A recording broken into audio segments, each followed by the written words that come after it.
आदिवासी राज्य छत्तीसगढ़ की सत्ता संभालने के 2 महीने के भीतर ही मुख्यमंत्री विष्णुदेव साय ने धर्मांतरण रोकने के लिए नया और बेहद सख्त कानून लाने का ऐलान किया था, वादा किया था। वहीं बजट सत्र में डिप्टी सीएम और गृह मंत्री विजय शर्मा ने भी बहुत जल्द कानून लागू करने की बात कही थी।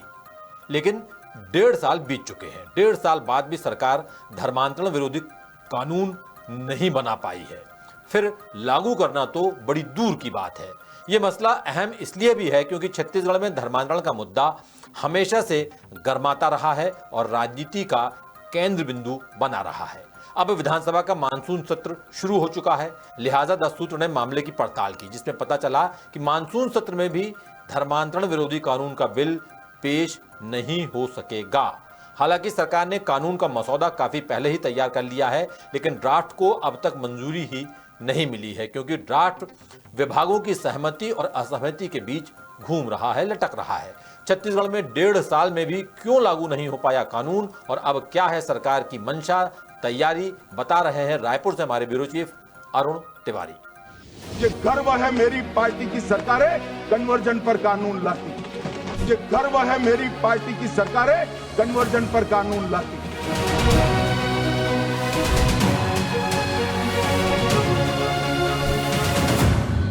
छत्तीसगढ़ के दिग्गज आदिवासी नेता विष्णुदेव साय ने 13 दिसंबर 2023 को राज्य के मुख्यमंत्री के रूप में शपथ ली और 15 फरवरी 2024 को ऐलान किया कि प्रदेश में धर्मांतरण के गंदे खेल को बंद करने के लिए जल्द ही धर्मांतरण विरोधी कानून लागू किया जाएगा। आज यानी 15 जुलाई 2025 को बीजेपी की साय सरकार के ऐलान को 17 महीने पूरे हो चुके हैं, लेकिन अब तक कानून के ड्राफ्ट को ही मंजूरी नहीं मिल पाई है। ऐसे में नया कानून लागू करना दूर की कौड़ी है। ये मसला छत्तीसगढ़ के लिहाज से हमेशा ही बेहद महत्वपूर्ण रहा है और बीजेपी हमेशा ही ये मुद्दा प्रमुखता से उठाती रही है। दिग्गज बीजेपी नेता दिलीप सिंह जूदेव ने अपने जीते जी बड़े पैमाने पर घर वापसी अभियान चलाया था और अब ये जिम्मा उनके परिवार ने संभाल रखा है। राष्ट्रीय स्वयंसेवक संघ से लेकर बागेश्वर धाम के आचार्य पंडित धीरेन्द्र कृष्ण शास्त्री तक छत्तीसगढ़ में बड़े पैमाने पर धर्मांतरण को लेकर चिंता और चिंतन कर रहे हैं।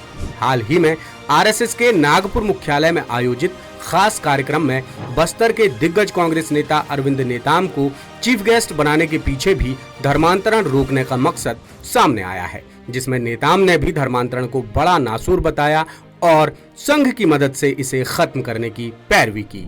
राज्य इकाई ने हमको कन्विंस कराया, महसूस कराया कि डिलिस्टिंग धर्मांतरण को रोकने के लिए भी एक बहुत बड़ा हथियार हो सकता है और हम समाज के लोग छत्तीसगढ़ में हम इसके लिए प्रयास कर रहे हैं कि डिलिस्टिंग के फेवर में, उसके पक्ष में एक वातावरण बने और डिलिस्टिंग को कहीं न कहीं आगे सरकार के स्तर पे बढ़ाने का प्रयास करें। वहीं केंद्रीय गृह मंत्री अमित शाह भी लोकसभा में धर्मांतरण को लेकर बीजेपी शासित राज्यों की नीति और नियत को लेकर गर्व प्रकट कर चुके हैं। मुझे गर्व है मेरी पार्टी की सरकारें कन्वर्जन पर कानून लाती। माने और सबको अपना धर्म का अनुसरण करने का अधिकार है, वो शौक से करे, मगर लोभ, लालच, भय, इससे धर्म परिवर्तन नहीं कराया जा सकता। किसी गरीब के पास खाना नहीं है, खाना देकर उसका धर्म बदला दोगे? कोई थोड़ा कम पढ़ा लिखा व्यक्ति है, उसका धर्म बदला दोगे? ऐसे नहीं होगा मान्यवर। छत्तीसगढ़ में 2023 के विधानसभा चुनाव के दौरान बीजेपी ने आरोप लगाए थे कि प्रदेश में कांग्रेस की सरकार में जमकर धर्मांतरण हुआ है। खासतौर पर आदिवासी समुदाय के लोग इसकी चपेट में ज्यादा आ रहे हैं और बीजेपी नेता अब भी कहते हैं कि बीते कुछ सालों में धर्मांतरण करने वालों की संख्या लाखों में बढ़ी है, लेकिन केस इक्का दुक्का मामलों में ही दर्ज हो पाए हैं। छत्तीसगढ़ में बीजेपी की साय सरकार को सत्ता संभाले 1.5 साल से ज्यादा वक्त बीत चुका है, लेकिन सरकार अब तक धर्मांतरण रोकने को लेकर कोई मुकम्मल इंतजाम नहीं कर पाई है। मुख्यमंत्री विष्णुदेव साय और डिप्टी सीएम विजय शर्मा बार बार धर्मांतरण विरोधी कानून लागू करने की बात कर रहे हैं, लेकिन अब तक नतीजा सिफर ही रहा है। हालांकि साय सरकार ने नए कानून का ड्राफ्ट तैयार कर लिया है, लेकिन सभी विभागों की सहमति नहीं मिलने से ड्राफ्ट पर अंतिम मुहर नहीं लग पाई है, जिस वजह से धर्मांतरण विरोधी नया कानून अटक गया है।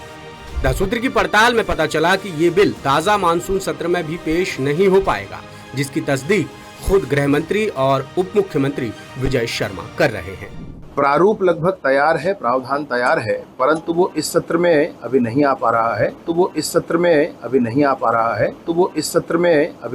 रहा है।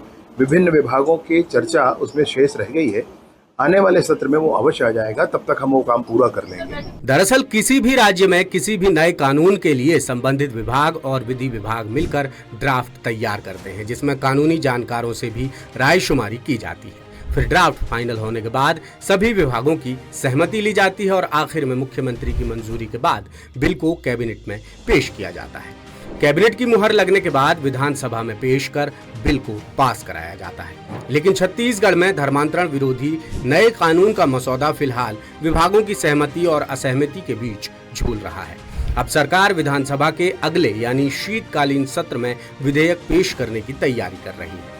अब आपको छत्तीसगढ़ में धर्मांतरण के कुछ मामले बताते हैं। मार्च 2025 के बजट सत्र में डिप्टी सीएम विजय शर्मा ने विधानसभा में धर्मांतरण विरोधी नया कानून लाने की बात कही थी, जिसके बाद कुछ आंकड़े सामने आए थे, जिनके मुताबिक 2020 में धर्मांतरण का सिर्फ एक मामला दर्ज हुआ था। वहीं 2021 में 7, 2022 में 3, 2023 में 0 और 2024 में 12 मामले दर्ज हुए थे। वहीं मार्च 2025 तक कुल 4 मामले दर्ज हुए हैं। हालांकि बीजेपी नेता और सामाजिक संगठनों का दावा है कि असल आंकड़े इससे कहीं ज्यादा हैं। धर्मांतरण लाखों की संख्या में हो रहा है, लेकिन केस कुछ ही मामलों में दर्ज हो पाते हैं। इसी चिंता के मद्देनजर साय सरकार ने उत्तर प्रदेश की तर्ज पर धर्मांतरण विरोधी कानून का नया मसौदा तैयार किया है, जिसे सरकार ने धर्म स्वातंत्र्य कानून नाम दिया है, जिसके लागू होने के बाद छत्तीसगढ़ में किसी एक धर्म से दूसरे धर्म में जाना आसान नहीं होगा। कानून के तहत पूरी प्रक्रिया और नियम कायदों का पालन करने के बाद ही धर्म बदला जा सकेगा। नियमों का उल्लंघन कर जबरिया धर्म परिवर्तन कराने वालों को कड़ी सजा दी जाएगी। इसके अलावा प्रलोभन या दबाव डालकर धर्म परिवर्तन करने वालों को दोषी मानकर उन पर कड़ी कानूनी कार्रवाई की जाएगी। ड्राफ्ट बनाने से पहले छत्तीसगढ़ गृह विभाग ने देश के बाकी राज्यों में बने धर्मांतरण विरोधी कानून का गहराई से अध्ययन किया है, जिसमें पता चला कि उत्तर प्रदेश का कानून सबसे मजबूत है। इसलिए वहां से धर्म स्वातंत्र्य कानून का सर्वाधिक हिस्सा छत्तीसगढ़ के कानून में शामिल किया गया है। छत्तीसगढ़ में फिलहाल 1968 में बने अधिनियम के प्रावधान ही लागू हैं, जिन्हें बीच में बदलने की कोशिश की गई थी। 2006 में तत्कालीन गृह मंत्री रामविचार नेताम ने विधानसभा में धर्मांतरण कानून पेश किया था, लेकिन राज्यपाल ने मंजूरी नहीं दी, जिसके बाद बिल राष्ट्रपति के पास भेजा गया था। वो बिल आज तक राष्ट्रपति से मंजूर होकर वापस नहीं आया है, जिस वजह से छत्तीसगढ़ में नए सिरे से धर्मांतरण पर अंकुश लगाने के लिए कड़ा कानून बनाने की प्रक्रिया चल रही है। और अब साय सरकार विधानसभा के अगले यानी शीतकालीन सत्र में विधेयक पेश करने की तैयारी कर रही है। लेटेस्ट, इन्वेस्टिगेटिव और इन डेप्थ खबरें देखने के लिए ज्वाइन कीजिए द सूत्र का व्हाट्सएप चैनल, सब्सक्राइब कीजिए यूट्यूब चैनल, लाइक कीजिए फेसबुक पेज और पढ़ते रहिए वेबसाइट www.dasudr.com।